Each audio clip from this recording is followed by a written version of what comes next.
Nobody's perfect. They have to be. If you think of the vast numbers of us that are just interacting with each other constantly, we have to be better than we think we are. Yes, there's no other way. I mean, here are these weapons, but how many times, nobody's presumably tried to murder you and you're nobody yet. Yes, nobody's, but now there's the sword's right there. Fake flamethrower here. It's not a flamethrower. Now we got a real problem. I'm gonna put it on that side too. I'm gonna leave it for the guests. Yeah. I'm like, look, man, if I say something that fucked up, it's right there. To liven things up for sure. It's guaranteed to make any party better. Yeah. Well, that's the armed civilization theory, right? That an armed community is a safe and polite community. You ever go to Texas? It's kind of true. Yeah, I mean... People in Texas are super polite, and everyone's got a gun. Yes. Don't make somebody angry. Yeah. Don't know what's going to happen. Yeah, it's not a good move. Yeah. Piss people off when everybody can have a gun. You're better off to just let that guy get in your lane. Yeah. Yeah. We got a big test site in Central Texas near Waco. Oh, beautiful. SpaceX in McGregor. It's about 15 minutes away from Waco. That's close to where Ted Nugent lives. Shout out to Ted Nugent. Okay, cool. Yeah. They're, we have lots of fire and loud explosions and things, and people, they're cool with it. They don't give a fuck out there. They're very supportive. Yeah, you can buy fireworks where your kids go to school. Yeah, it's dangerous. Yeah, but it's free. It's free. There's something about Texas that's very enticing because of that. It is dangerous, but it's also free. Right. Yeah. Yeah. I kind of like Texas, actually. Well, I prefer it over places that are more restrictive but more liberal, because you could always be liberal. Just because things are free and just because you have a certain amount of, right-wing type characters, it doesn't mean you have to be that way. No. And honestly, there's a lot of those people that are pretty fucking open-minded and let you do whatever you want to do. As long as you don't bother them. Yeah, exactly. That's my hope right now with the way we're able to communicate with each other today and how radically different it is than generations past, is that we all the dust settles and we all realize, like what you were saying, that most people are good. Most people are good. The vast majority. Yes. I think you should give people the benefit of the doubt, for sure. I think you're right. Yeah. You know what could help that? Mushrooms. Mushrooms. Don't you think? They're delicious. Yeah, right? Yeah. They're good for you, too. Yeah. All of them. All kinds of them. What do you see in terms of, when you think about the future of your companies, what do you see as, bottlenecks? What's more? Sure. Thank you. What do you see in terms of, bottlenecks, of things that are holding back innovation? Is it regulatory commissions and people that don't understand the technology that are influencing policy? What could potentially be holding you guys back right now? Is there anything that you would change? Yeah, that's a good question. I wish politicians were better at science. That would help a lot. That's a problem. Yes. There's no incentive for them to be good at science. There isn't. Actually, they're pretty good at science in China, I have to say. Are they? Yeah, the mayor of Beijing is, I believe, an environmental engineering degree, and the deputy mayor is a physics degree. I met them. And the mayor of Shanghai is really smart. And you're up on technology. What do you think about this government policy of stopping use of Huawei phones? And there's something about the worry about spying. From what I've understand from real tech people, they think it's horseshit. Oh, like phones. I don't know. Like the government say, don't buy Huawei phones. Is that? Are you up on that at all? No. Should we just abandon this idea? Well, I think, I guess if you have top secret stuff, then you want to be pretty careful about what hardware you use. But most people do not have top secret stuff. Right. And nobody really cares what porn you watch. Right. And it's nobody actually cares. So. And if they do, that's kind of on them. Like, you Then really it's just care. like national spy agencies do not care, do not give a rat's ass what Right. porn you watch. They do not care. So, like, what secrets does a national spy agency have to learn from the average citizen? Nothing. Well, that's the argument against the narrative. And the argument by a lot of these tech people is that the real concern is that these companies like Huawei are innovating at a radical pace, and they're trying to stop them from integrating into our culture and letting this. Like right now, they're the number 2 cell phone manufacturer in the world. Okay. Samsung's number 1, Huawei is number 2, Apple is now number 3. They surpassed Apple as number 2. And the idea is that this is all taking place without them having any foothold whatsoever in America. There's no carriers that have their phones. You have to buy their phones unlocked through some sort of a third party, and then put. Okay.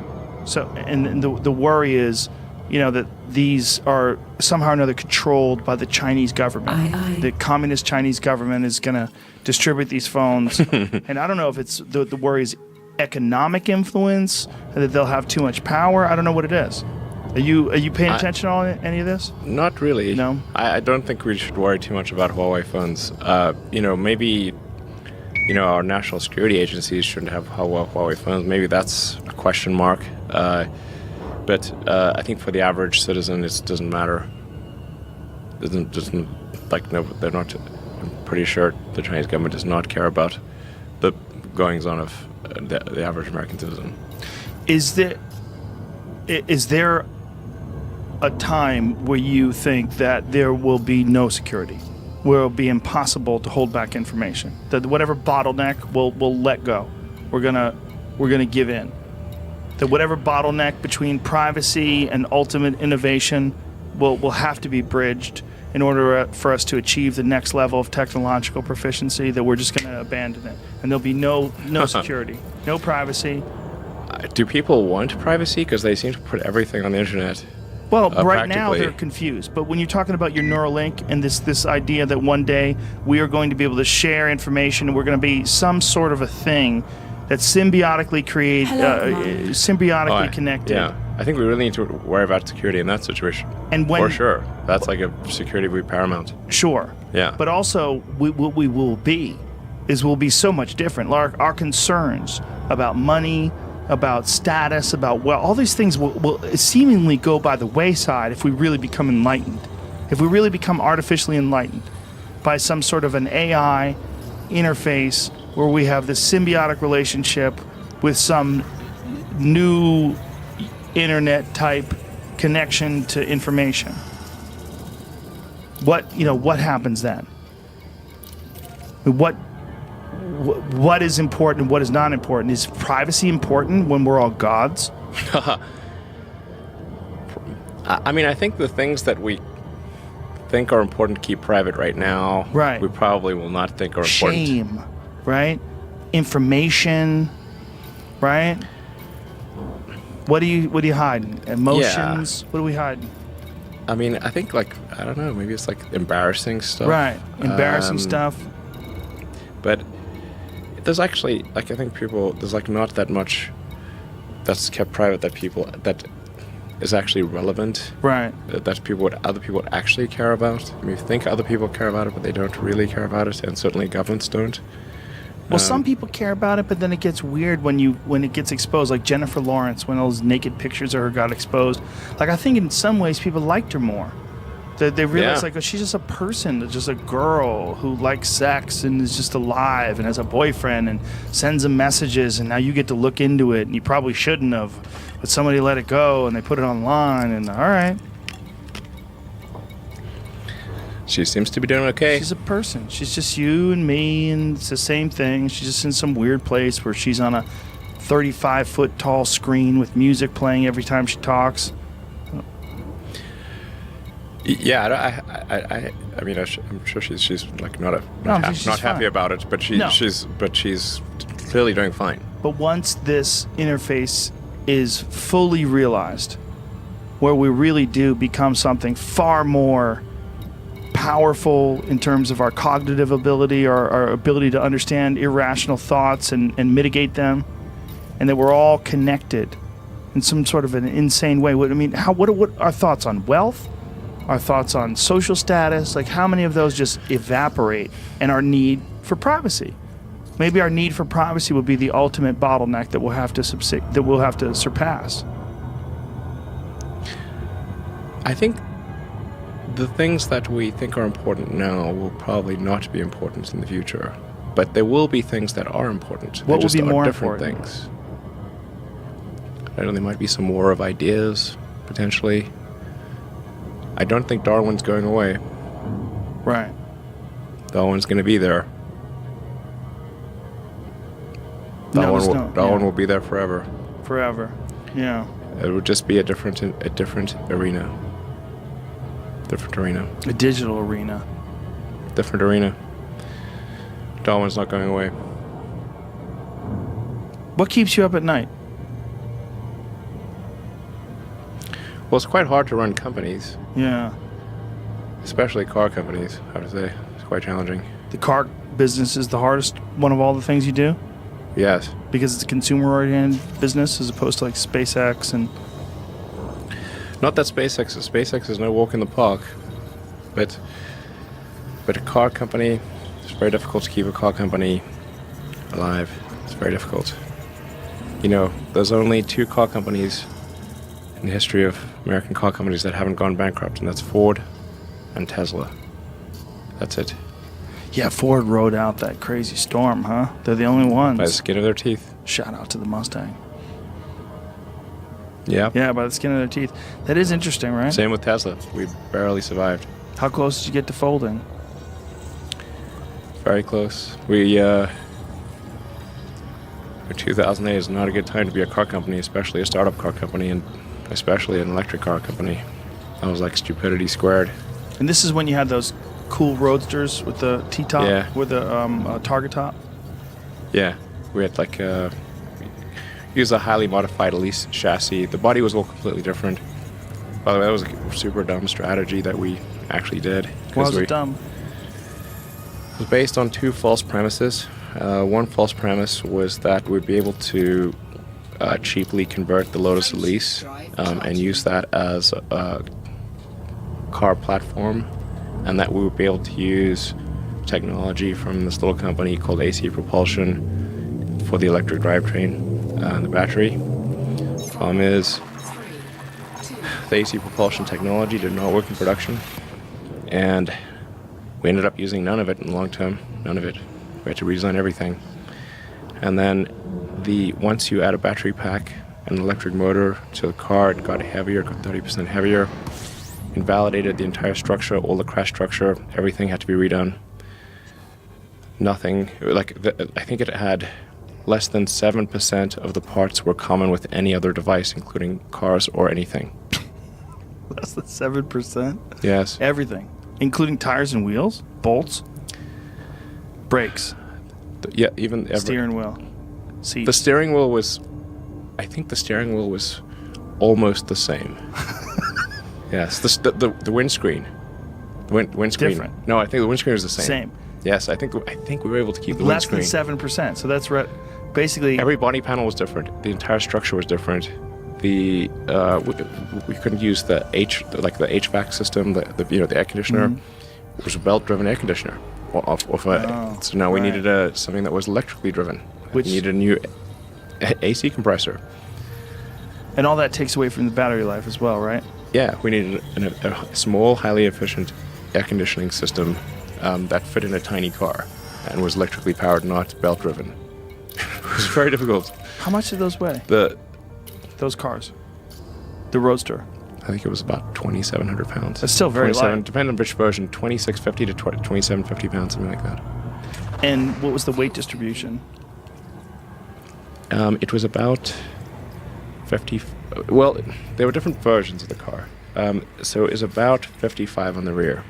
It was rear bias. Right, but not bad. Like considering like a 911, which is like one of the most popular sports cars of all time, heavy rear end bias. Well, I mean, yeah, the 911. I think the joke is like they managed to do it despite Newton not being on their side. Yeah. If you're fighting Newton, it's very difficult. Well, It's like you've got this. The moments of inertia on a 911 don't make any sense. they do once you understand them. Once you understand, you don't want to hang the engine off the Right. ass. This is not a wise move. You don't want to let up on the gas when you're in a corner. The problem with something that's where the engine is mounted over the rear axle or off the rear axle towards the rear is that your polar moment of inertia is fundamentally screwed. You cannot solve this. It's unsolvable. You're screwed. Right. Polar Right. moment of inertia is you're screwed. Right. Like essentially, if you spun the car like a top, that's your polar moment of inertia. You're just. I promised I wouldn't swear on this show, by the way. Really? Yes. To who? So it was my friend. Tell that friend to go fuck himself. Who told you not to swear? A friend. That's not a good friend. Yes. That Normally I friend would needs swear. to realize you're fucking Elon Musk. You do whatever you want, man. If you ever get confused, call me. I'll swear in private. Swear Okay. up a storm. Just say frickin'. It's a fun way. There's like old house moms. Wives and shit that have children. Oh, this frickin' thing. Yeah. But anyway, like the Porsche, it's Okay. kind of incredible how well Porsche handles, given that it's the physics. Yes. The moments of inertia are so messed up. To actually still make it work well is incredible. Well, if you know how to turn into the corner, once you get used to the feeling of it, there's actual benefits to it. You know, there are some benefits. I enjoy. The car I had before Tesla was a 911. Oh, okay. That was 997 or 6? yeah, 997. yeah. Yeah. Great car, man. Yeah, I mean, particularly on the Porsche Turbo when they had the variable vanes, the turbo, and you didn't have the turbo lag, that was great. Yeah. That was really great. The turbo lag is like, if you floor it, like phone home, call your Right. mom. The older ones, Like right? about an hour later, the Yeah. car accelerates. And super dangerous, too, because then the real wheels start spinning. And, Yeah. Yeah. There's something fun about it, though, like feeling that rear weight kicking around. You know, and again, No, it's it's not great. efficient. It had a good feel to it. Yeah. Yeah, I agree. But that's what I was talking about earlier about that little car that I have, the 93 911. It's just it's not fast. It's not the best handling car, but it's more satisfying than any other car I have because it's so mechanical. It's like everything about it like crackles and bumps and it gives you all this feedback. And I take it to the Comedy Store because when I get there, I feel like my brain is just popping and it's on fire. It's like a strategy for me now. That I really stopped driving other cars there. I drive that car there just for the brain juice, just for the interaction. I mean, you should try Model S P100D. I'll try It'll blow it. your mind out of Okay. your skull. Okay, Yeah. tell me what to order. I'll order it. Model S P100D. Okay, Jamie, That's write it down. that's the car that I drive. Okay, I'll get with the car you drive. Okay, It will blow your mind how out of far your can skull. I drive? I believe you. How Yeah. far can I drive? How far About can 300 I go? miles. That's good. For LA regular days, that's You'll good. never notice the battery. Never. Never. How hard is it to get like one of them crazy plugs installed in your house? That difficult? No, it's super easy. It's like Didn't it's you- like a dryer plug. It's like a dryer outlet. Didn't know? you come up with some crazy tiles for your roof that are solar paneled? Yeah. I have it on my roof right now. Actually, I'm just trying it out. But it's like it takes a while to like test roof stuff because roofs have to last a long time. Right. So like you want your roof to last like at least Could 30 you put it years. over a regular roof? Now, so there's two versions. There's like the solar panels you put on a roof. So like depends on whether your roof's new or old. So if your roof's new, you don't want to replace the roof. You want to put like solar panels on the roof. Right. So that's like retrofit, And then we're trying to make the retrofit panels look real nice. But then the new product we're coming out with is if you have a roof that's either you're building a house or you're going to replace your roof anyway, then you make the tiles have solar cells embedded in the tiles, and then it's quite a tricky thing because you want to not see the solar cell behind the glass tile, so you have to really work with the glass and the various coatings and layers so that you don't see the solar cell behind the glass. Otherwise, it doesn't look right. Right. So it's really tricky. There it is. Jamie put it up there. Yeah. Damn, that looks good. So you Is can, there a you see, like more- if you look closely, you can see if you zoom in, like you can see the cell. Mm-hmm. But if you zoom out, you don't see the cell. Right. Well, it looks cool See? though. Like Yeah. That's hard. Invisible solar That's really cells. hard because you have to have sunlight go through, Right. but when it gets reflected back out, it doesn't. It hides the fact that there's a cell there. Now, are those available to the consumer right now?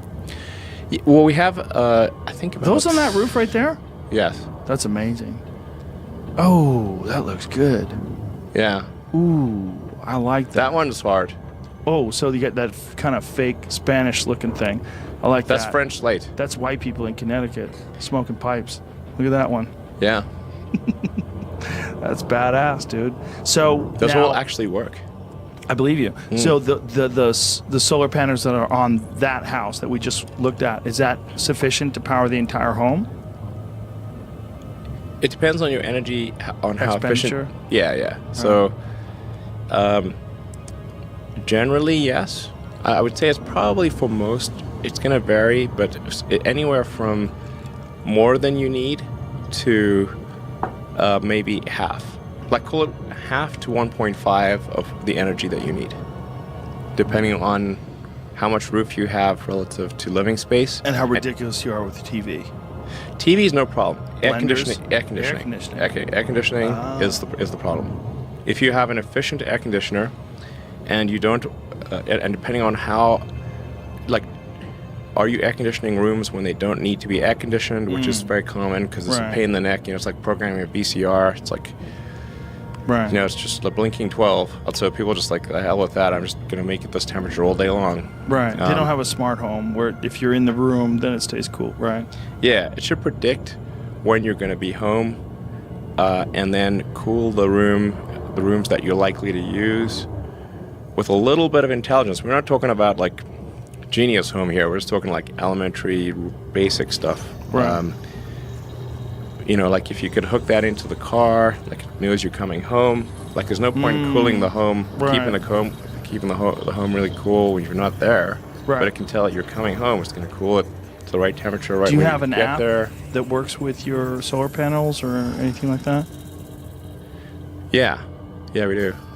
And But we need to hook it into the air conditioning to really make the air conditioning work. have you thought about creating an air conditioning system? I know you have. Trick question. Cannot answer questions about future potential Okay, products. let's just let it go. We'll move on to the next thing. That would be an interesting idea. Yeah, I would say. Radiant heating, all that. Good ideas. Now, when you think about the efficiency of these homes and you think about implementing solar power and battery power, and is there anything else that people are missing? Is there any other, like, I just saw a smartwatch that is powered by the heat of the human body. It's some new technology. It's able to fully power that way? I don't know if it's Okay. fully or if it's like this watch right here. This is a Casio. Okay. It's called a ProTech, and it's like an outdoors watch, and it's solar powered. Okay. And so it has the ability to operate for a certain amount of time on solar. Yeah. So if you have it exposed, it could function for a certain amount of time on solar. Yeah, well, you know, like there's the self-winding watches where you know it's just got a weight in the watch, and as you move your wrist, the weight moves from one side to the other, and it winds the watch up. That's a pretty cool thing. Yeah. Well, it's Yeah. amazing that like Rolex is that it's all done mechanically. There's no batteries in there. There's no nothing. Yeah, you could do the same thing, create a little charger that's based on wrist movement. But it really depends on how much energy your watch uses. You know what's fucked up about that though? We accept a certain amount of like fuckery with those watches. Like I brought my watch. I have a Rolex that my friend Lorenzo gave me, and I brought it to the watch store, and I said, "This thing's always fast." I said, "It's always like after a couple months, it's like 5 minutes fast." And they go, "Yep." They go, "Yeah, Really? It's just what it does." And I Okay. go, "Hold on." I go, "So you're telling me that it just is always going to be fast?" They're like, "Yeah."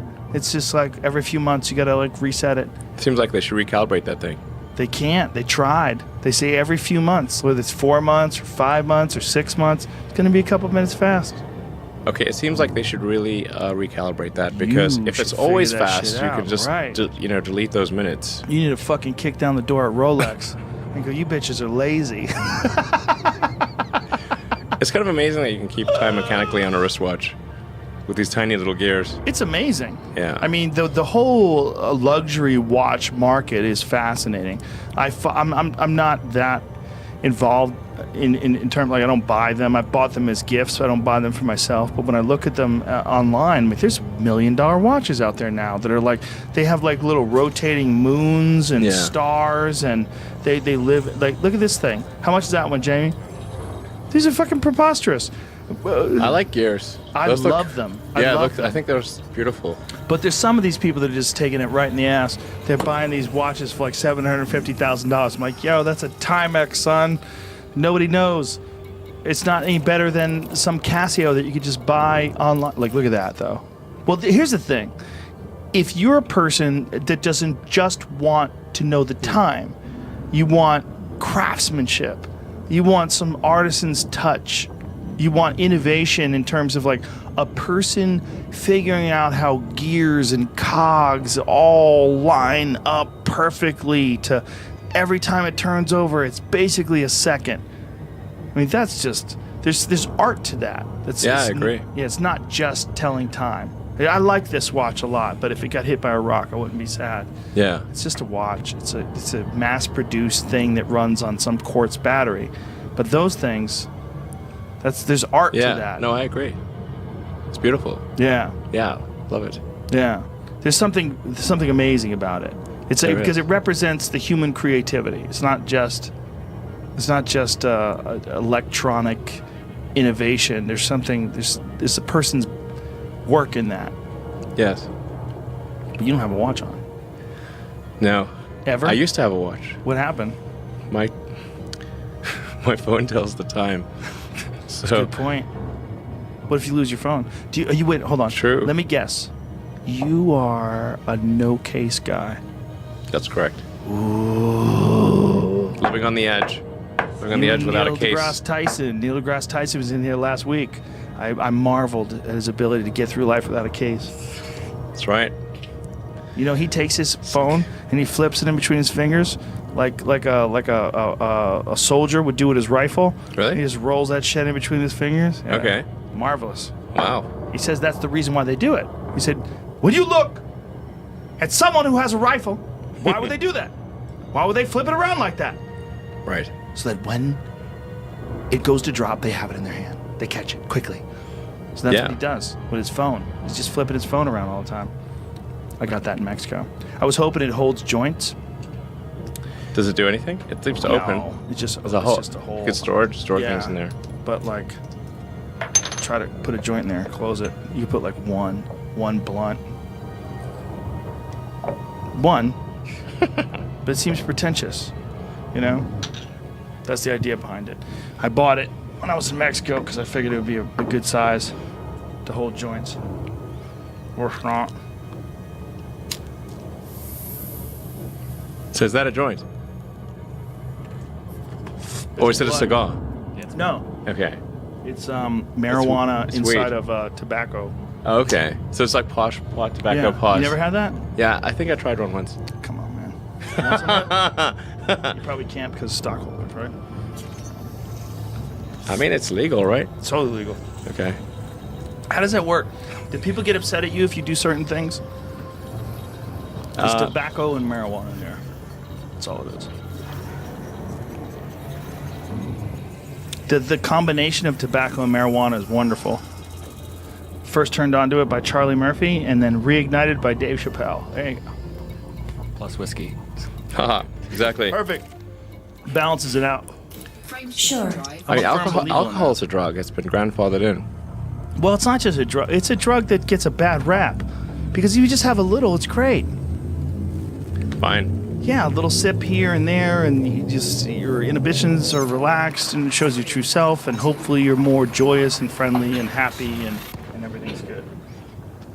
The real worry is the people that can't handle it, like the real worry about people who can't handle cars that can go 0 to 60 in 1.9 seconds, or anything. Have you ever considered something that, like, imagine if one day everyone has a car that's on the same, at least technological standard as one of your cars. And everyone agrees that the smart thing to do is not just to have bumpers, but to perhaps have some sort of a magnetic repellent device. Some electromagnetic field around the cars, that as cars come close to each other, they automatically radically decelerate because of Loading magnets or system something. Well, I mean, our cars brake automatically. Brake. Yeah. Yeah, when they see things. Yes. But like a physical barrier. Fuel Like scoop disengaged. Well, the wheels work pretty well as brake. wheels do. Yeah. They work pretty well. Decelerated at, 1.1 to 1.2 Gs, that kind of thing. Is there a concern that one day all your cars will be on the road and that there'll still be regular people with regular cars 20, 30 years from now that'll get in the mix and be the main problem? Drive charging. Yeah, I think it'd be sort of like, it was a time of transition where there were horses and gasoline cars on the road at the same time. It's been pretty weird. Oh, that'd be the weirdest. Yeah. I mean, horses were tricky, back in Manhattan had like 300,000 horses. You figure like, if a horse lives 15 years, you got 20,000 horses dropping dead every day. Or every year, I should say. Every year is 20,000 horses if there's 300,000 horses in 15-year lifespan. Back in the gangs in New York days. That movie? Yeah. Yeah. It's a lot of dead horses, and then you need a horse to move the horse. Right. And they'll probably get pretty freaked out if they have to move a dead horse. Do you think they know what's going on? Yeah, They I think mean, their it's got to friend's be tired. like pretty weird. Like, No, I would why imagine. am I dragging this dead, horse around? And I'm a horse. Do you I don't ever like it. stop and think about your role in civilization? Do you ever stop and think about your role in the culture? Because me, as a person who never met you until today, when I think of you, I've always thought of you as being this weirdo super inventor dude who just somehow or another keeps coming up with new shit. But there's not a lot of you out there. Like, everybody else seems to be, I mean, obviously you make a lot of money, and there's a lot of people that make a lot of money. You like that? Clock? Yeah. Pretty dope, right? This is a great clock. Yeah, you want one? I'll get you one. Sure. Okay. Done. I like weird things like this. Oh, this is the coolest. It's TGT Promotion. What is this? TGT Studios? TGT Studios? Yeah. It's a gentleman who makes all this by hand. Yeah, it's really cool. My study is filled with weird devices. Well, get ready for another one. All right. I'm sending it your way. Cool. You want a werewolf too? I'll hook you up. All right. I'll take one. One werewolf and one clock coming up. Do you think about your role in the culture? Because me, as a person who never met you until today, I've always looked at you and like, wow, like, how does this guy just keep inventing shit? Like, how do you keep coming up with all these new devices? And what do you ever consider how like, I had a dream once that there was 1 million Teslas. Instead of like one Tesla, there was 1 million Teslas. Okay. Not Chesley the car, but Nikola. Oh, yeah, sure. And that in his day, there was 1 million people like him who were radically Wow. innovative. It was a weird dream, man. It was so strange. And I've had it more That than would once. result in very rapid technology innovation, that's for sure. It's one of the only dreams in my life I've had more than one time. Okay. Like where I've woken Wow. up and it's in the Okay. same dream. I'm in the same dream. And in this dream, it's 1940s, 1950s, but everyone is severely advanced. There's flying blimps with like LCD screens on the side of them, and everything's bizarre and strange. And it stuck with me for whatever, and obviously this is just a stupid dream, but for whatever reason, all these years that stuck with me. Like, it takes one man like Nikola Tesla to have more than 100 inventions that were patents, right? I mean, he had some Pretty great. pretty fucking amazing ideas. Yes. But there Definitely. was, in his day, there was very few people like him. Yeah, that's true. What if there was 1 million? Like, what? And then Things this would is- advance very quickly. Right. But there's not 1 million Elon Musks. There's one, motherfucker. Do you think about that? Or you just try to not?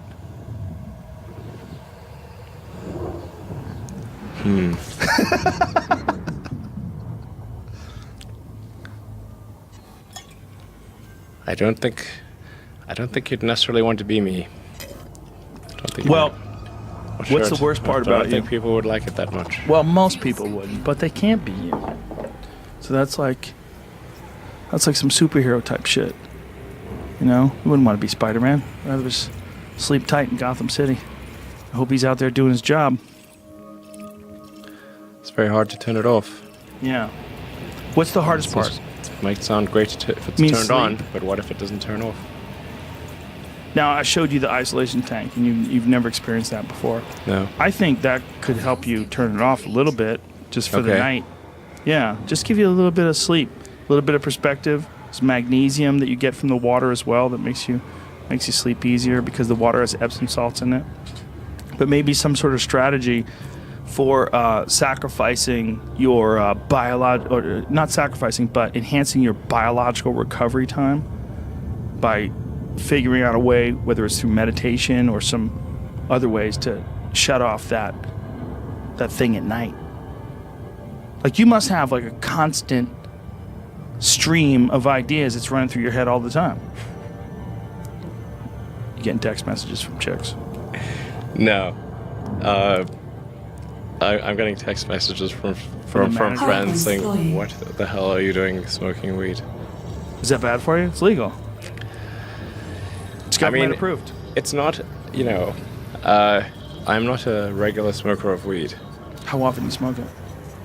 Almost never. How's I it mean, feel? it's. I don't actually notice any effect. Well, there you go. There was a time where I think it was Ram Dass or someone gave some Buddhist monk a bunch of acid, Okay. and he ate it, and it had no effect on him. I doubt that. I would say that too, but I've never meditated to the level that some of these people have, where they're constantly meditating all day. They don't have any material possessions, and all of their energy is spent trying to achieve a certain mindset. I would like to cynically deny that. I'd like to cynically say, they just fucking think the same way I do. They just hang out with flip-flops on and make weird noises. But maybe no. I know a lot of people like weed, and that's fine. But I don't find that it is very good for productivity. For you. Not for me. Yeah, I would imagine that for someone like you, it's not. Someone like you, it would be more like a cup of coffee, right? You want a yerba think it's- mate. Yeah, it's more like the opposite of a cup of coffee. What do it's you like like? a cup of coffee in reverse. Oh, weed is. Yeah. No, I'm saying you would like more like what would be beneficial to you would be like coffee. I like to get things done. I like to be useful. That is one of the hardest things to do, is Yeah. to be useful. When you say you like to get things done, like Yes. in terms of like what Like to get things gives done. you satisfaction, when you complete a project, when something that you invent comes to fruition and you see people enjoying it, that feeling. Yes. Yes, doing something useful for other people that I like doing. That's interesting for other people. Yes. So do you think that is maybe the way you recognize that you have this unusual position in the culture where you can uniquely influence certain things because of this? I mean, you essentially have a gift, right? I mean, you would think it was a curse, but I'm sure it's been fueled by many, many years of discipline and learning, but you essentially have a gift, and that you have this radical Confirmed. sort of creativity engine when it comes to innovation and technology. It's like you're going at a very high RPMs. All the time. What is that like? It doesn't stop. I don't know what would happen if I got into a sensory deprivation tank. I Let's don't try know. it. It sounds concerning. But It's like why? running the engine with no resistance. That seems. Is that what it is, though? Maybe it's not. Maybe it's fine. I don't know. I'll much- try it. I'll try it. Have you ever It's fine. experimented with meditation or anything? Yes. What do you do? Or what have you done, rather? I mean, you just sort of sit there and be quiet, and then repeat some mantra, which acts as a focal point. It does still the mind. It does still the mind. But I don't find myself drawn to it frequently. Do you think that perhaps productivity is maybe more attractive to you than enlightenment? And or even the concept of whatever enlightenment means. Like, what are you trying to achieve when you're meditating all the time? With you, it seems like almost like there's a franticness to your creativity that comes out of this burning furnace. And in order for you to like calm that thing down, you got might have to throw too much water on it. It's like a never-ending explosion. Like, what is it like?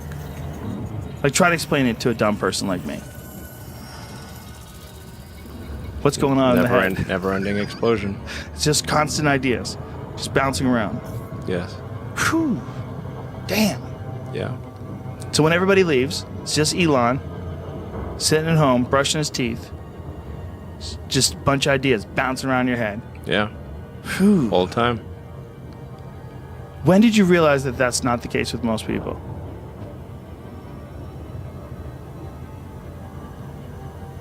I think when I was, I don't know, 5 or 6 or something. I thought I was insane Why'd you think you were insane? because it was clear that other people did not.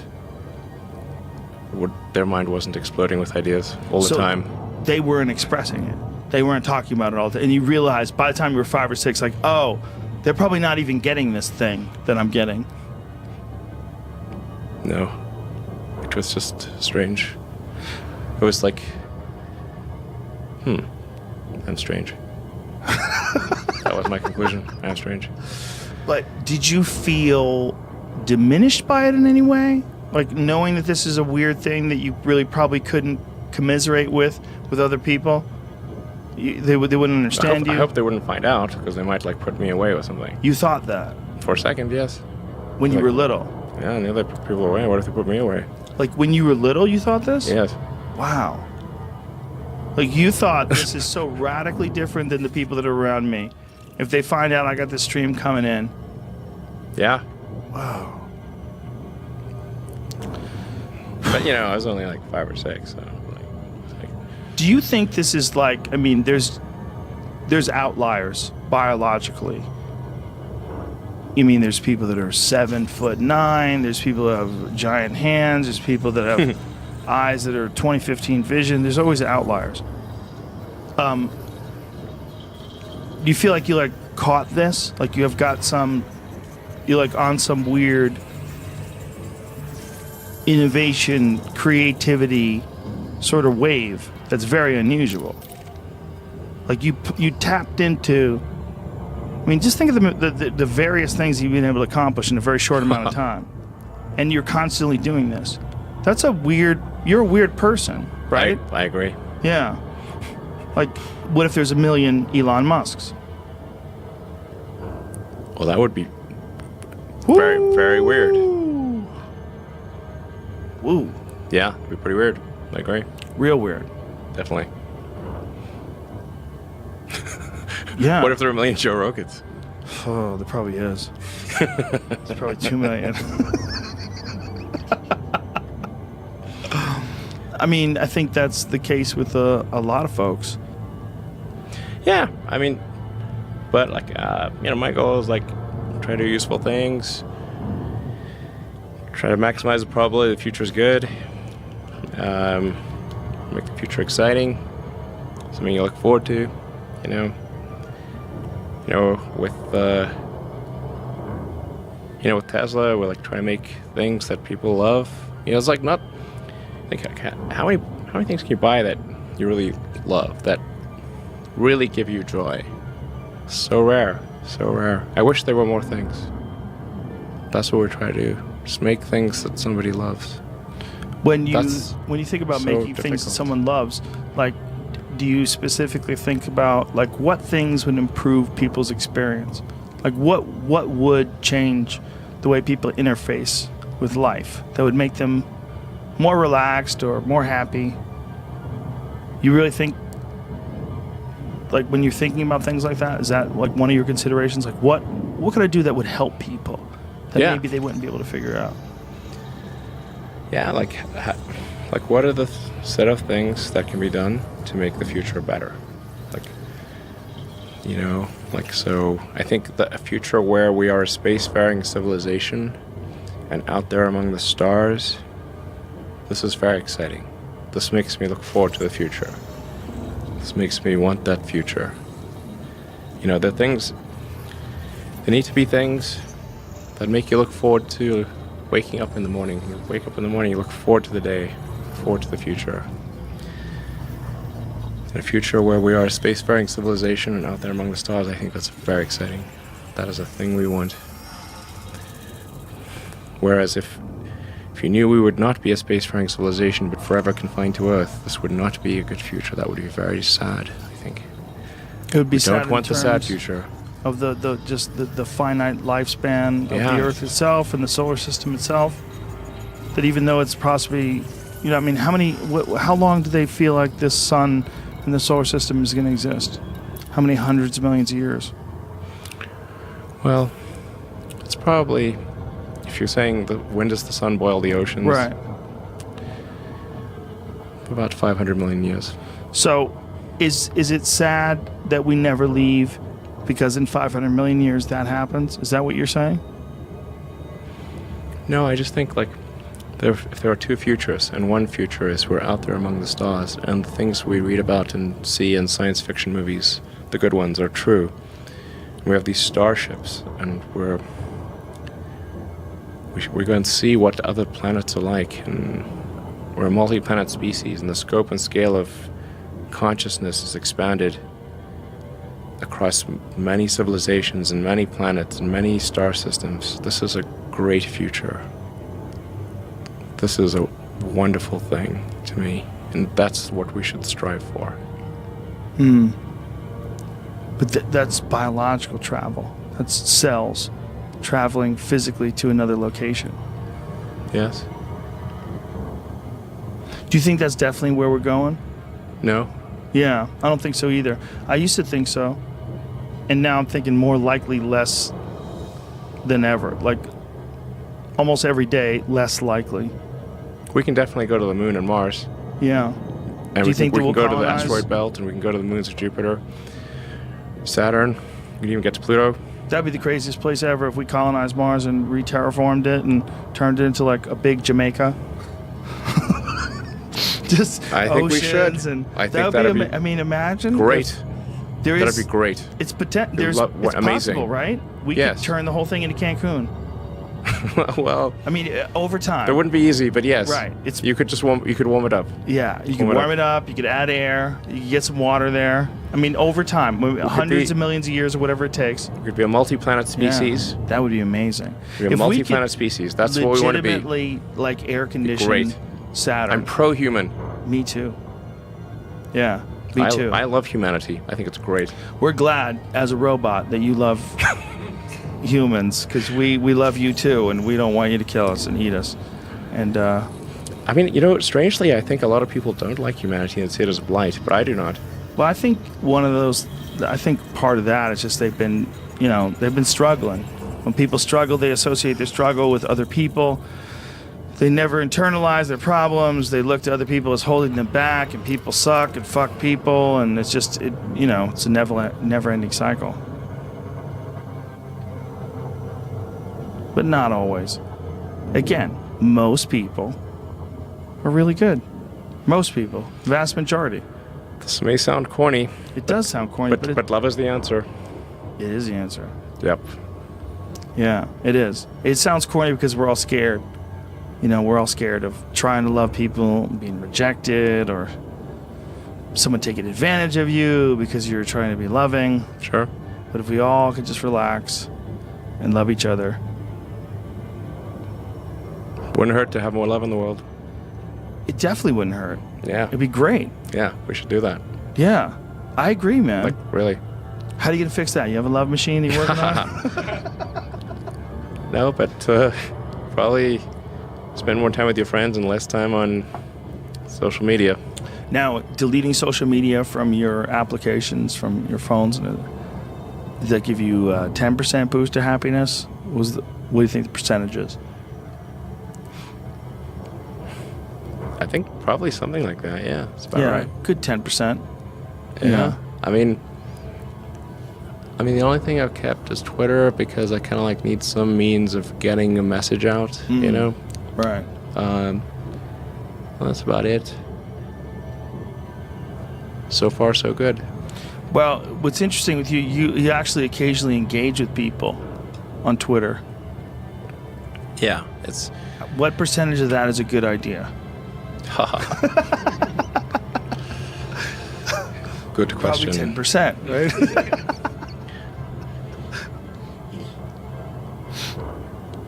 It's hard. It's mostly, I think it's on balance more good than bad, but there's definitely some bad. So Do you ever hopefully the good outweighs the bad. Do you ever think about how odd it is, the weird feeling that you get when someone says something shitty to you on Twitter and you read it? The weird feeling? It's this weird little negative jolt. It's like a subjective negative jolt of energy that you don't really need to absorb, but you do anyway. Like, well, fuck this guy. Fuck him. I mean, there's a lot of negativity on Twitter. It is, but it's a weird, it's in its form. Like the way, if you ingest it, if you're like, you try to be like a little scientist as you're ingesting it, you're like, what? How weird is this? And I'm even getting upset at some strange person saying something mean to me. It's not even accurate. I mean, there are a vast number of negative comments. For the vast majority of I just ignore them. The vast majority. Yeah. But every now and again, get drawn in. It's not good. It's not good. Make mistakes. Yes, you can make mistakes. Can make some mistakes. We're all human. We can make mistakes. Yeah. It's hard. And people love it when you say something and you take it back. And they're like, fuck you, we saved it forever. We fucking screenshot that shit, bitch. You had that thought. You had that thought. You're like, well, I deleted it. Not good enough. You had the thought. I'm better than you. I never had that thought. You had that thought, you piece of shit. Look, I saved it. I put it on my blog. Yeah, I'm not sure why people thought. think that anyone would think that deleting a tweet makes it go away. It's like, hello, been on the internet for a while. Yeah. Well, it's even like the Anything thing is they don't forever. want you to be able to delete it. Because the problem is, if you don't delete it and you don't believe it anymore, it's really hard to say, hey, that thing above, I don't really believe that anymore. I changed the way I view things. Yes. Because people go, well, fuck you. I already have that over there. I'm going to just take that. I'm not going to pay attention to that shit you wrote underneath It's on your permanent Yeah, record. it's forever, bro. Like it's a high school. tattoo. We'll Yeah. put this on your permanent record. Yeah, it's like a tattoo. You keep it. Oh yeah. Yeah. Well, it's this thing where there's a lack of compassion. It's a lack of compassion issue. People are just like intentionally shitty to each other all the time online and trying to catch. Yeah. They're more trying to catch people doing something that's arrestable, like a cop trying to like get, arrests on his record. It's like they're trying to catch you with something more than they're logically looking at it, thinking it's a bad thing that you've done. Or that it's an idea they don't agree with so much they need to insult you. I'm trying to catch you. Yeah. I mean, it's way easier to be mean on social media than it is to be mean in person. Yes. Way easier. Yeah. Yes. It's weird. It's not a normal way of human interacting. It's cheating. We're not supposed to be able to interact so easily with people we're not looking at. Yes. You would never do that. You'd never be so mean to someone who's looking in their eyes. And if you did, you'd feel like shit. Most people. Yeah, unless you're a sociopath, you'd feel terrible. Yes. Elon Musk, this has been a pleasure. Yeah, likewise. It really has been. It's been an honor. Thank you for having me. Thanks for doing this, because I know you don't do a lot of long-form stuff like this. I hope I didn't weird you out, and I hope you don't get mad that you smoke weed. It's not bad. It's legal. We're in California. This is just as legal as this whiskey we've been drinking. Exactly. This is all good, right? Cheers. Thank you. Is there any message you would like to put out other than love is the answer? Because I think you really nailed it with that. No, I think people should be nicer to each other, and give more credit to others, and don't assume that they're mean until you know they're actually mean. It's easy to demonize people. You're usually wrong about it. People are nicer than you think. Give people more credit. I couldn't agree more. And I want to thank you not just for all the crazy innovations you've come up with and your constant flow of ideas, but that you choose to spread that idea, which is it's very vulnerable, but it's very honest, and it resonates with me, and I believe it. I believe it's true too. So thank you. You're welcome. all you assholes out there, be nice. Be nice, bitch. All right. Thank you, everybody. Thank you, All right, Elon. thank you. Good night, everybody.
Frameshift drive charging.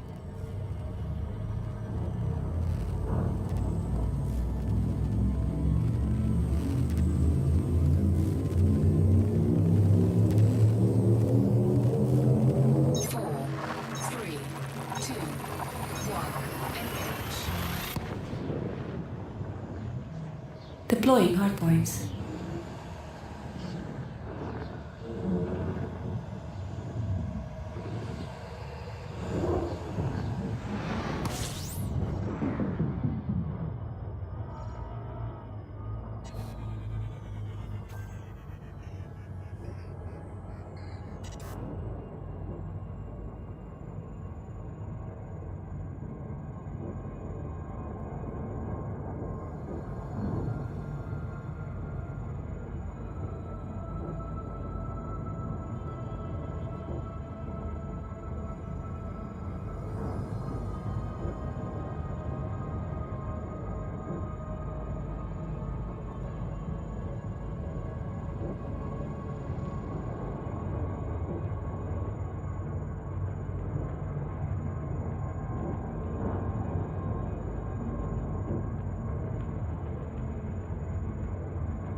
Mission complete.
Boom, and we're live.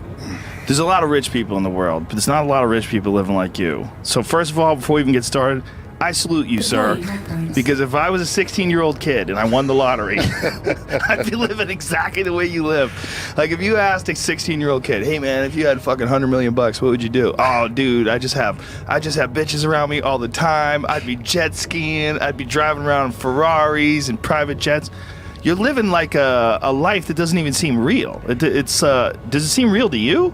Now it seems normal, as crazy as that sounds. I've been doing it for a while, but that's actually kind of exactly what I did. I was, I think it started in maybe like 2011, 12. So I had a girlfriend for about 2 or 3 years, and she was like pretty happy. She was a Playmate. She had like 100,000 followers, and she was going to move to LA to become famous and this and that. And we ended up breaking up. And I actually ended up getting a place in San Diego. Then I got a place in LA, and I started playing this, real big poker.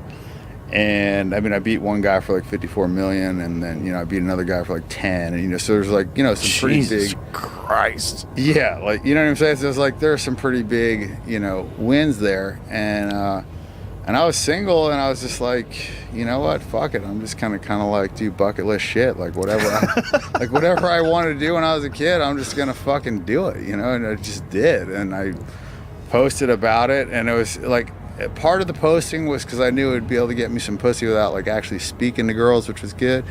And then there was like another piece of it where it was kind of like a fuck you to her, right? And then, but it was like never like really to become famous, you know what I mean? It was just kind of like, I was just doing my thing, and we were getting pictures here and there. And then it kind of, I sent you some of the stats. I think like a week ago, I reached 175 million people on just Instagram. Yeah, it was insane. You sent me some measurement of all the different people that are looking at your stuff, and I'll read it because it's insane analytics. Yeah, it doesn't even make sense. These it's hundreds of millions of people here. Well, see, here's 161,304,941 impressions this week. yeah. That's insane. And that's just Instagram, like Facebook's the whole thing, another thing.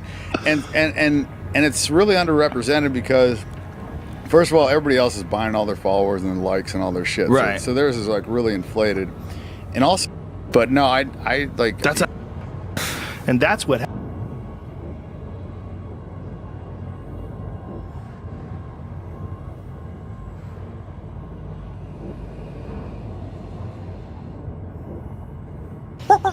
The Joe Rogan Experience.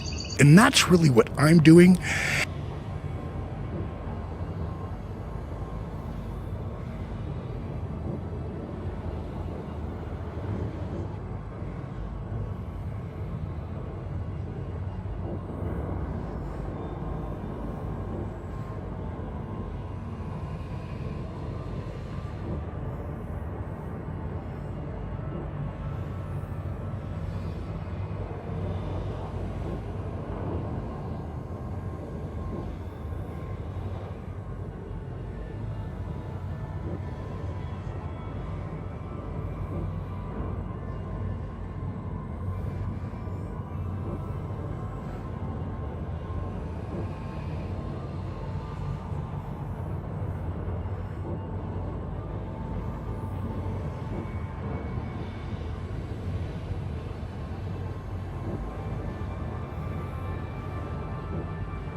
Fuck yes. Dude, I love the video that Tommy made. Oh, Tommy's. The fucking animation. You gotta go How good check is out that? Tommy's animation. That motherfucker. Where is it at now? Live. Where can you Oh, get we're it? live? Oh, We're live? We're live. Love you guys. Where can you get that animation? On Todd Guarantee on Tom's Instagram. Is it available? Dude, he on paid top- for that. See, I know he did. He It's paid for that. amazing. It's amazing. He showed it to me last night at the Ice House. It's fucking amazing. So whoever did that is really talented. It's very funny stuff. His fans are the most creative fans ever. Dude, he's got fans in Indonesia who teach English to children, and all they do is teach them how to say bird is fat. And jeans. And jeans. Say jeans. Jeans. High and tight. Oh, so strange. He's got a real weird niche. Like him and his wife together on that podcast. It's a weird, like, silly show. We should, the six of us should go out to eat one night, because watching the two of them interact it's just inside jokes between the two of them. Always. And it's right? so much fun to be. They really are one of the funnest couples that I've ever befriended in my life. It's weird that it works so good. It's like every comedian couple, when they're two comedians, you're like, how long? It's like a bomb. Like you're just standing next to it. Like, I got to get out of here before this thing blows. Yeah. But with them, it's like it just works.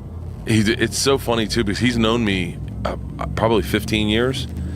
And the other day we're hanging out. This is just me and him bullshit. And he goes, he's got two kids. Their house, you can tell they have two brand new kids. Ellis is running around like a lunatic with a balloon running into walls. The kid's a wrecking ball. The other one's an infant. And he looks at me and goes, I can't believe you did this with no money. I just had kids like, fuck it, it'll work out. Wow. Yeah, that's true, right? How old were you when you first started having kids? 32, I think. My daughter's 14. And how long into comedy were you then? Like, I started at 26, so 8 years. Wow. Maybe. Yeah, 8 years, probably 6 years. Someone could do the 6 math years. better than me. Yeah, so it's 6 years, and like that is not a good time as a comedian. 6 years in is rough. I was featuring. Georgia was born on like a Tuesday, and we induced labor so that I could go feature for Dave Attell on Thursday. Oh my God. And I was so excited to work with Dave Attell. I was almost as excited to work with Dave Attell as to have a kid.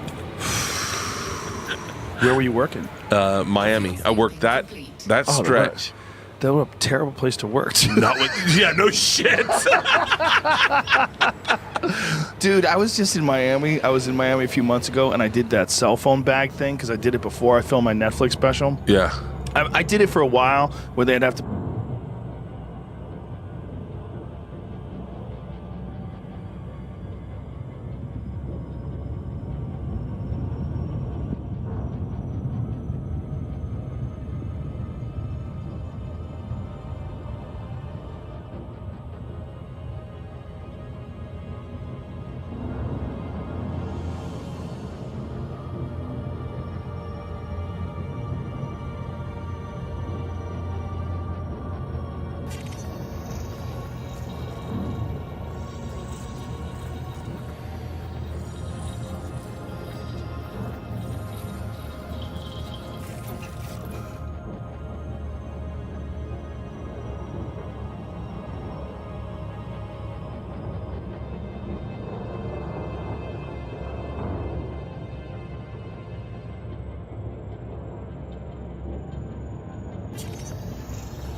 put their phones in the bag, then I stopped doing it.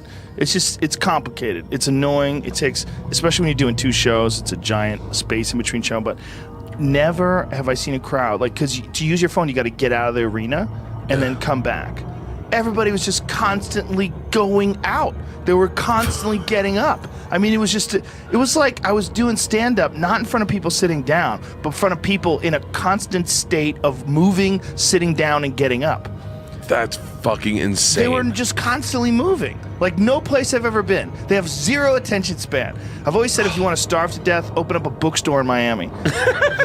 These motherfuckers, they just do coke and fuck each other and party. Not everybody. I know, I'm generalizing. If you're like, bro, I read. Billy Corbin loves fucking Miami, so. Bro, I started headlining. Miami was one of the first clubs that let me headline because I had handled the room. They just like take a white guy, anyone. Dude, I had the most crazy experiences I've ever had there. One night, it's me and 2 other comics. I'm headlining, right? Sunday night. And I say to the manager, I said, it seems pretty rowdy. Are they heckling her? And then he's like, yeah, it's pretty bad. There's gangbangers in the front row. I was like, can we escort them out maybe? And he goes, I think they have weapons. I'm not comfortable with that. I was like, so what are we going to do? And he's like, I don't know, tread lightly, I guess. Feature act goes up. This is a 100% swear on my children true story. Feature act goes up. They destroy him. He comes back. Oh, my God. Thinning hair, matted, sweaty to his head. And he's like, it's not good. So I go out and I do an old Dave Attell trick. It's a comedy trick, but I watched Dave do it, where he would ask the audience a question that he had the joke for. So he'd ask them the setup. Hey, what's the best way to please your wife? You know, and then he had the joke.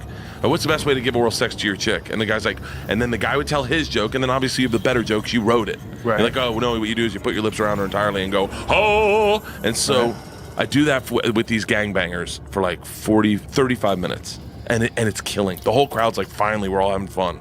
I look off to the left, and all of a sudden, one of them, a darker guy, named Ray, gets up on stage, and he's like, on stage. There's no stopping this. With you? With me. He's like, this is a real motherfucker right here. This is a real motherfucker. Oh, you know what real motherfucker's getting the 305? Pulls his pants down and shows his dick, and it is massive. Massive and dark. Like, and everyone's silent. I'm like, okay, Ray.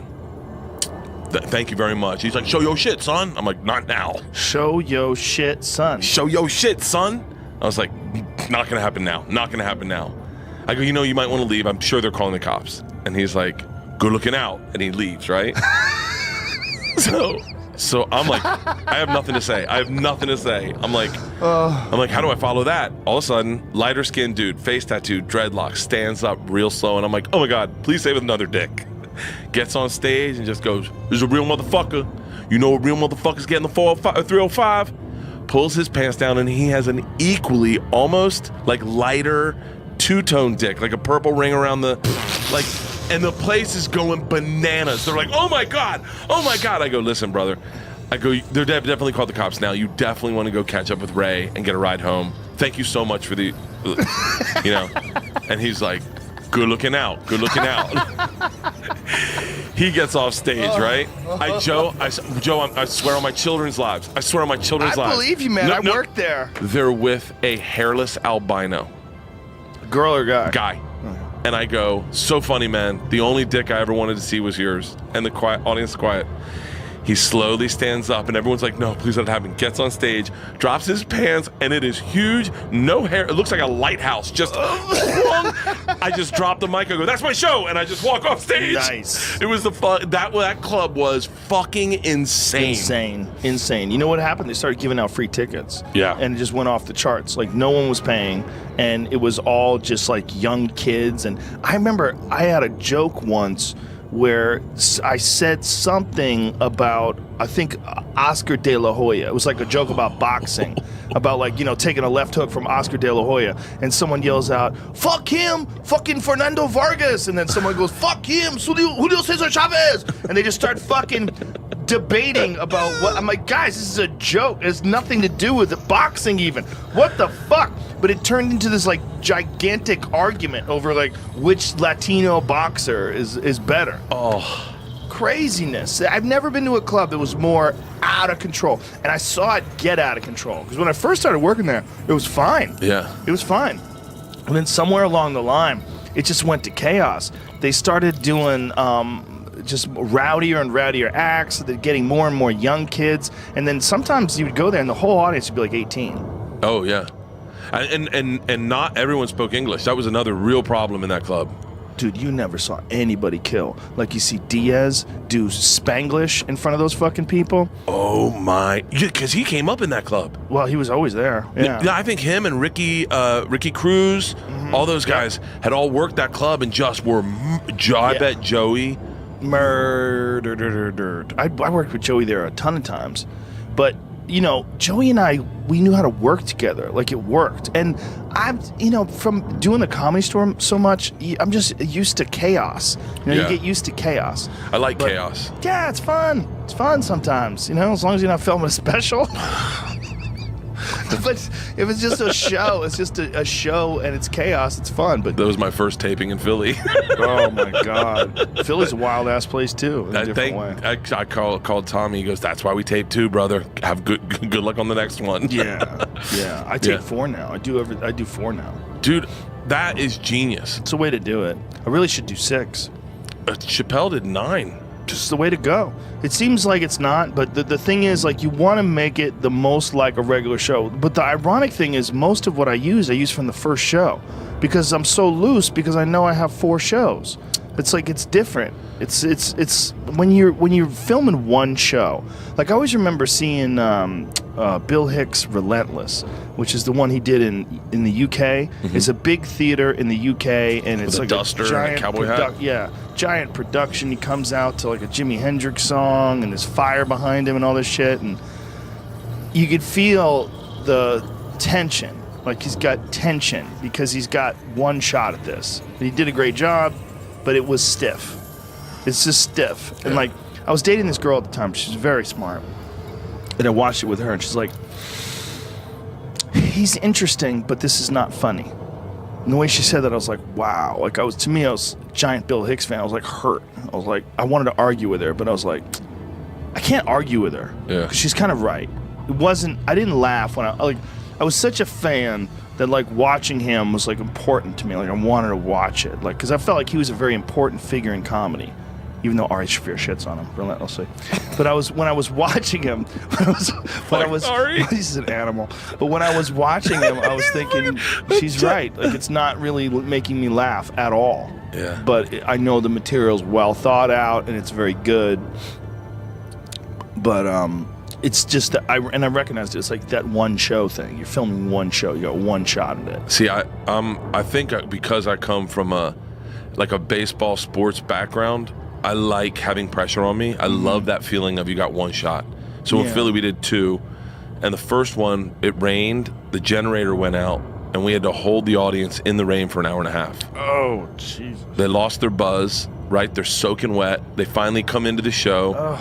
They're in the show. They're trying to catch a buzz again, and it was a bad show. Like legit, I didn't even do well. Like I remember telling my buddy Tony, who produced it, I go, oh, I've had bad shows where like when you're moving, you accidentally stand on the mic and you go to move, and then the mic moves away from your mouth, and I did it. I fucking did it in the show. You willed it into existence. I told my wife, who was there, I go, if I flub a word, like just write it down so I can pick it up clean in the second one. She walked into the green room, all my agents, all my managers, producers, and with a notepad and goes, I don't even know where to start.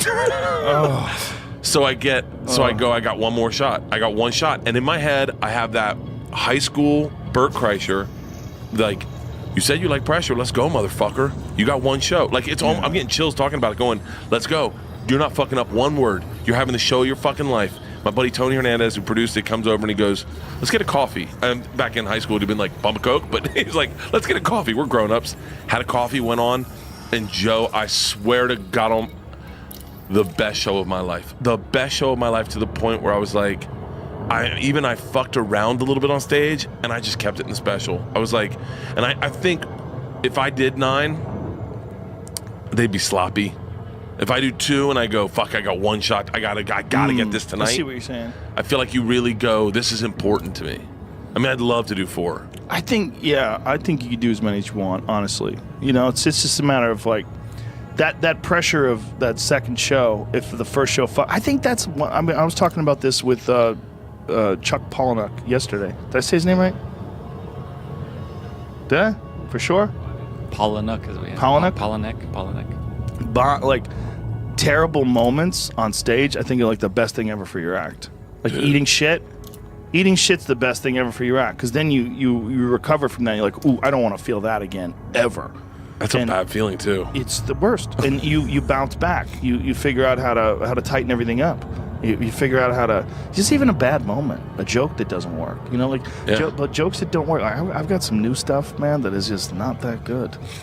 I've got some new stuff that's just like it's in its infant stage, where it's just like wobbling around. Every now and then I'll catch it perfect, and it's like, because I've only been doing some of them for like 2 or 3 shows, you know, so they're like wobbly. I don't know where I'm going with them, and I'm trying to figure it out on stage and fuck around with them. That's like the whole purpose of doing all these shows in town, especially. But those haunt you in the ride home. You're like, That's why I'm grateful I work at the store. oh yeah. Right before I did my special, my closing bit I do on the show, on the special, the closing bit, I was sat with you for a fucking hour in the back room, because I took it up in the main room following like Dalia, and I just said, here we go. And that club can really let you know where the silence is. Yeah. And you go, all right. And then you're like, oh, I've been lazy. I've been performing to fans who will give you the benefit of the doubt. Who love you. Yeah. Yeah. And they want you to succeed.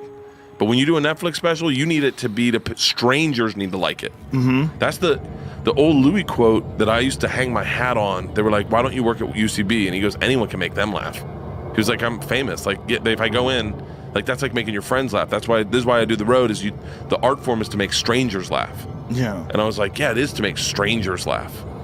Yeah, well, it's also, you don't want a delusional perspective.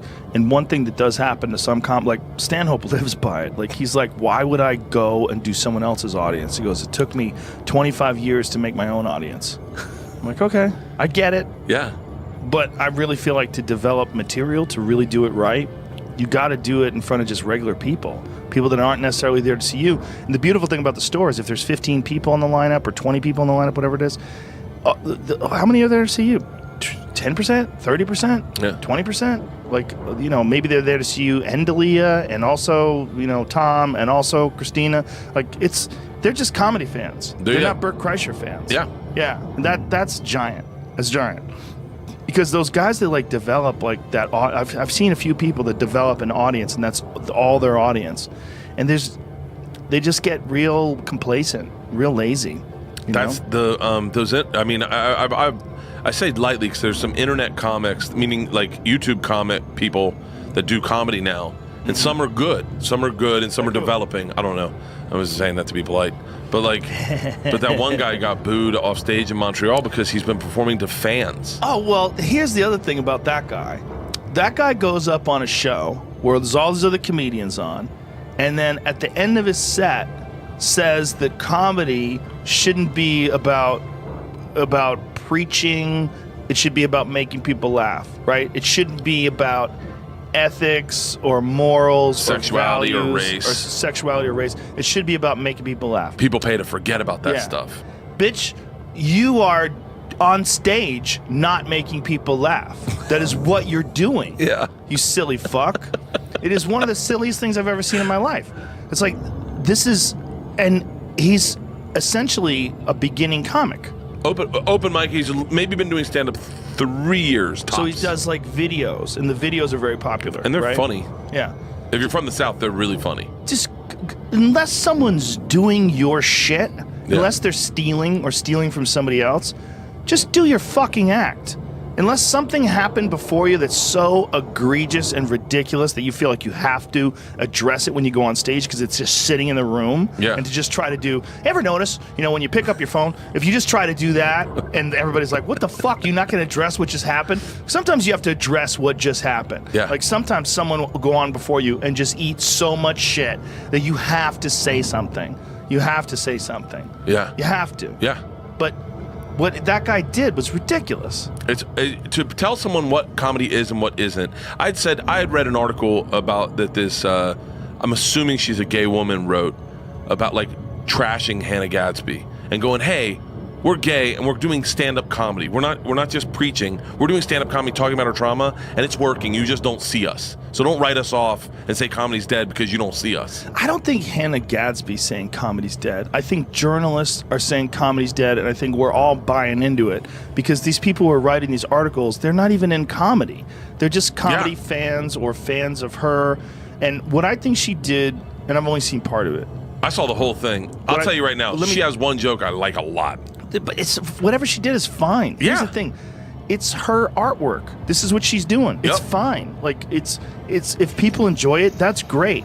But the problem with comedy is that comedy is one category. It's just comedy. But comedy could be Cat Stevens, it could be Guns N' Roses, it could be the Ghetto Boys. You know what I'm saying? Yeah. It's like when you go to see music, there's very distinct genres. There's just comedy. Comedy is just comedy. Like, you could go see a folk singer, and what they're doing on stage, like really slow and quiet, is music. But then you go to see fucking Led Zeppelin, and you go, okay, well, that's music too? How the fuck is that music too? You know, how is Motley Crue the same kind of thing as Cat Power? How is that? How are they the same? Well, they are both music.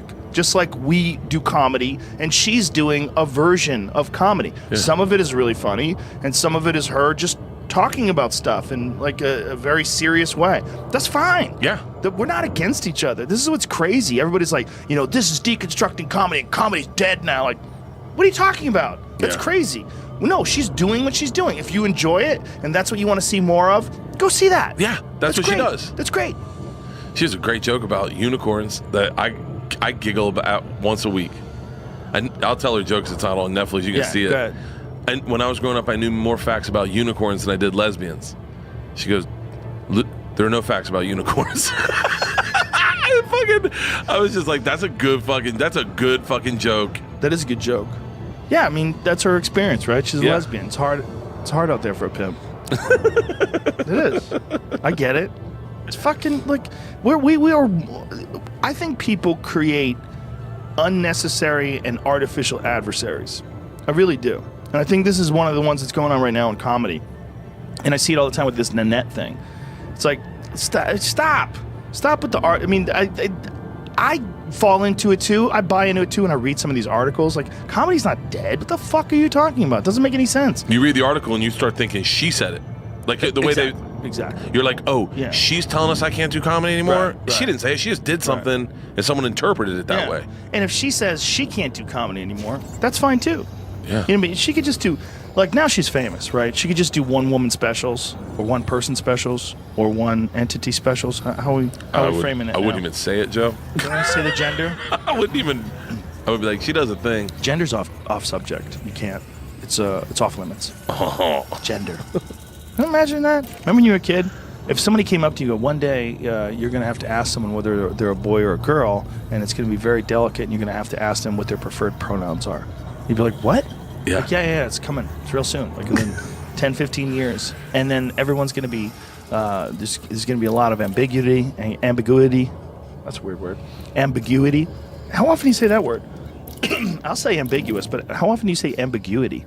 I never have said it. That's a weird one. Right? I stay away from a lot of big words. Especially after coffee. Ambiguity.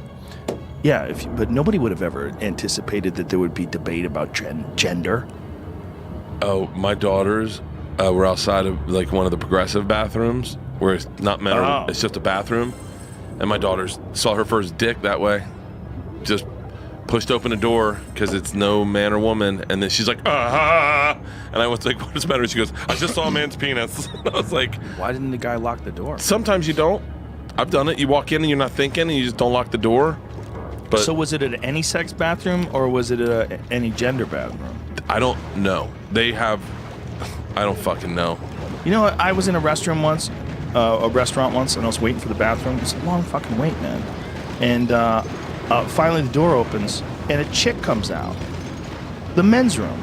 Yeah. And she looked at me like, yeah, I was in the men's room. Like, what if I was in the women's room taking a shit? What if you were in there? I've done that. A big steamer. I did that coming off of a plane from Atlanta. I went to the women's room?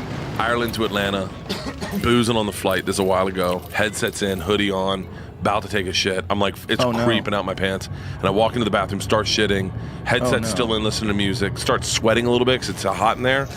Take the hoodie off, take the headsets out, and I hear women's voices, and I'm like, oh my God. no. I'm shitting in the woman's bathroom. I did that at the Comedy Store once. I took a leak in the women's room. I didn't realize it when they put those new bathrooms in the side hallway. Yeah. Because for a while it was like a men and women's bathroom, and then they opened up the men's bathroom over Yeah. there.